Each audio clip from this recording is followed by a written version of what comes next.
그동안 잘 지내셨고요. 예, 예. 지난번 혹시 방송 보시고 주변에서 뭐 이렇게 연락 오고 그런 분들 없었습니까? 예, 많았습니다. 여러분께서 관심을 많이 보여주셨고요. 또 좋은 정보를 주셔서 고맙다는 분들도 연락도 많이 받았습니다. 네, 뭐 저도 이분하고 잘 아냐고 언제 한번 따로 한번 만나서 예. 좀 이야기 나눌 수 없을까 뭐 이런 분들도 있었는데 확실히 우리가 일상적으로 생활을 하는데 진짜 사라질 수 없는 이 도둑 관련된 내용들은 많은 분들이 늘 걱정하고 또 고민해야 될 그런 문제인 것 같습니다. 네, 맞습니다.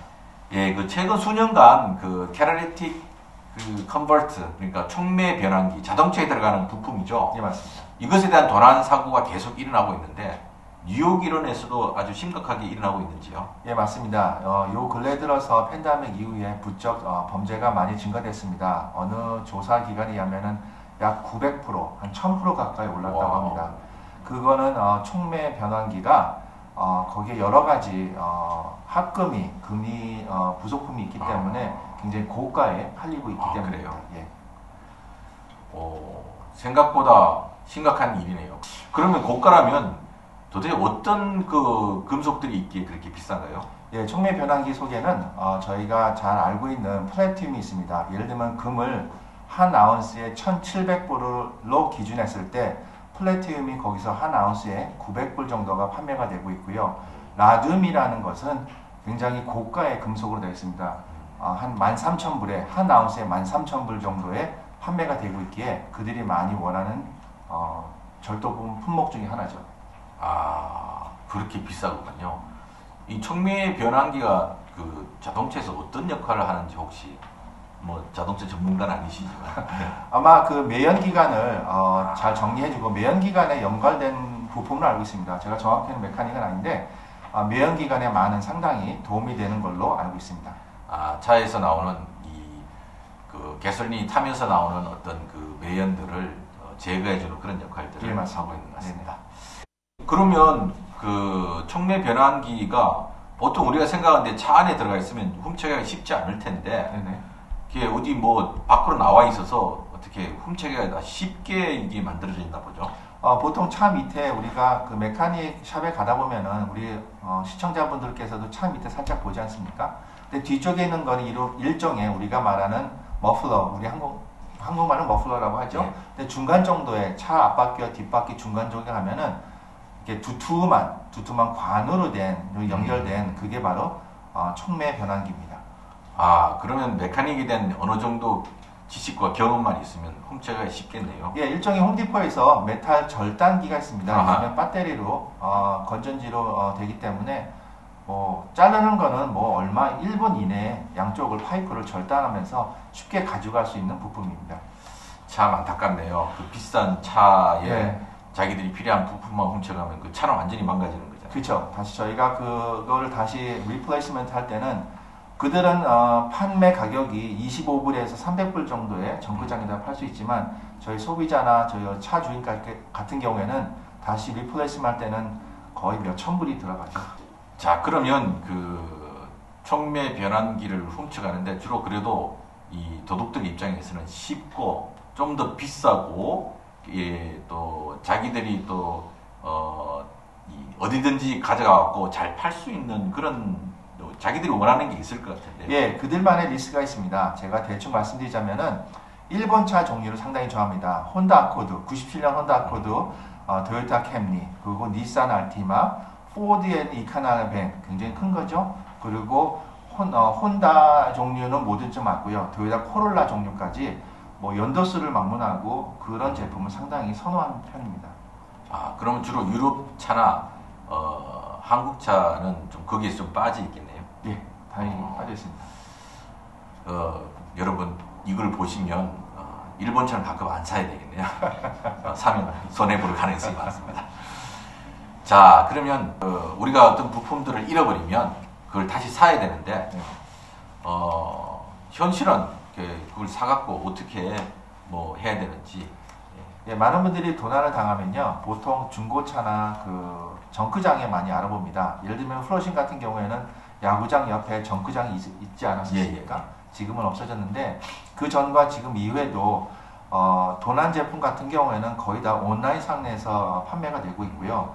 그 어떠한 차, 특별하게 바퀴를 훔쳐간다는 경우에는 그 자동차, 예를 들면은 인피니티 차의 종류를 닛산 차에다 바퀴를 바꿔서 끼는 경우가 많습니다. 그래서 그네들이 훔쳐서 자기네들이 알아서 온라인에 옮겨가지고 그다음에 그것을 바꿔서 끼고 그걸 즐기는 사람들이 많았었죠.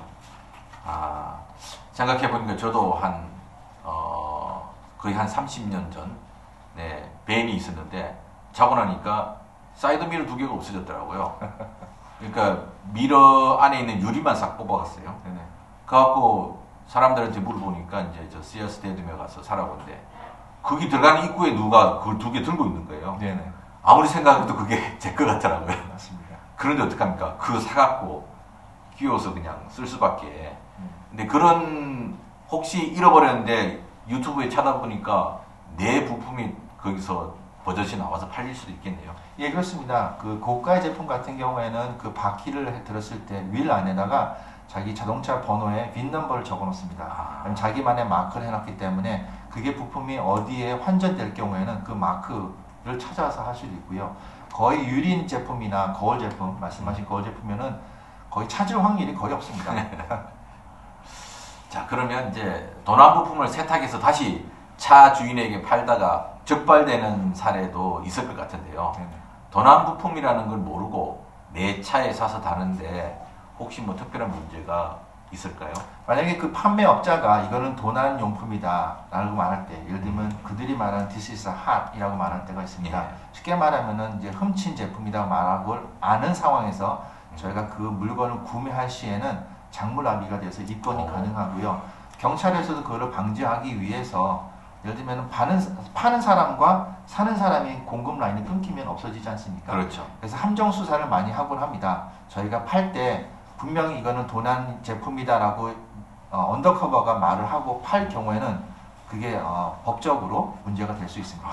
네, 장인사님께서 오랫동안 이제 근무하시면서 이런 데 경험이 많으실 텐데 이런 검은 커넥션들이 있을 거 아닙니까? 네, 맞습니다. 그런 것을 찾아내 갖고 수사하고 또 범죄자들 잡아내는 그런 혹시 그런 그 재미있게 들려줄 수 있는 그런 경험담이 있으면 하나 부탁드리겠습니다. 예, 몇 가지가 있는데 그 중에 하나를 말씀드리겠습니다. 제가 언더커버로 일하면서 정크장에 가서 물건을, 즉 지금 말씀하신 캐딜락 컨버터죠. 그거를 가지고 제가 들어가서 판매한 경우가 있습니다. 예를 들면 이걸 팔 때 내가 오늘 밤에 가서 일했다, 내가 새벽에 일했다, 몇 개를 팔 수 있냐라고 한다면은 그 업자들은 무조건 삽니다. 근데 사기 전에, 제가 팔기 전에죠. 제가 팔기 전에 이거 내가 훔쳐왔어 라는 말을 하고 그 사람이 인지한 상태에서 사면은 그 사람은 저희 이른바 함정수사에 걸리게 되는 겁니다. 여러분들이 많이 함정수사 말씀 많이 하고 계시는데요. 이런 게 바로 함정수사의 하나고요. 그 그 사는 사람이 사서 또 말할 때가 있습니다. 이걸 몇 개 더 구할 수 있냐라고 말하면은 저희는 그걸 또 가지고 몇 개를 더 구해서 갖다 줍니다.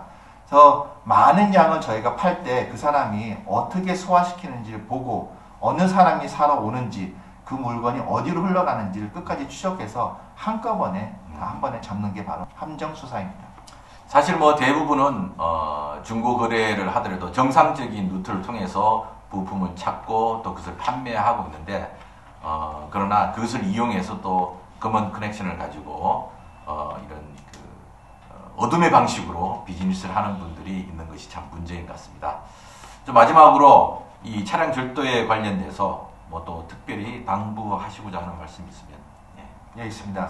요즘 코로나 이후로 경제 상황이 너무나 안 좋습니다. 사람들이 돈 씀씀이도 힘들고 벌기도 많이 힘들어져서 저희가 많이 힘든 상황에서도 이렇게 안 좋은 경험을 당하면은 정말 낙심하시는 분들이 많습니다. 미국에 와서 열심히 일하는데 나한테는 왜 이런 일이 생기나 라고 생각할 수 있지만 여러분들 힘내시고, 그리고 차 안에 특히 제가 지난번에도 말씀드린 것처럼 차 안에 자켓이라든가 위에 뚜껑이 닫혀있는 박스라든가 그리고 여러 가지 물건을 갖다 놓으면은 바깥에서 차량을 훔칠 사람의 입장에서는 그게 굉장히 좋게 보이거든요. 그래서 막상 창문을 깨고 열어볼지언정 그 사람들은 뭔지 모르니까 무조건 깨고 옵니다.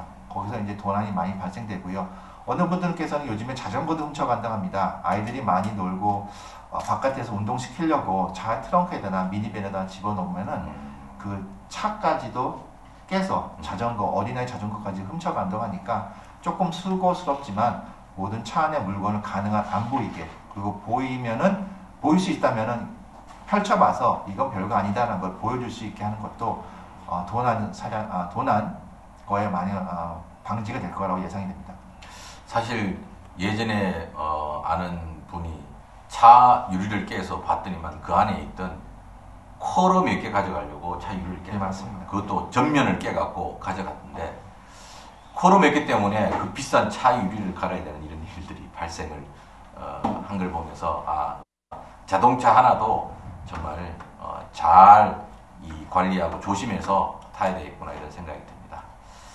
자, 오늘 그동안 오랫동안 뉴욕 경찰에서 형사로 근무를 해오시다 최근 은퇴한 장원준 형사님과 함께 최근 늘어나고 있는 차량 관련 절도범죄 실상과 대책에 대해 이야기를 나눠봤습니다. 오늘 좋은 말씀 감사합니다. 감사합니다.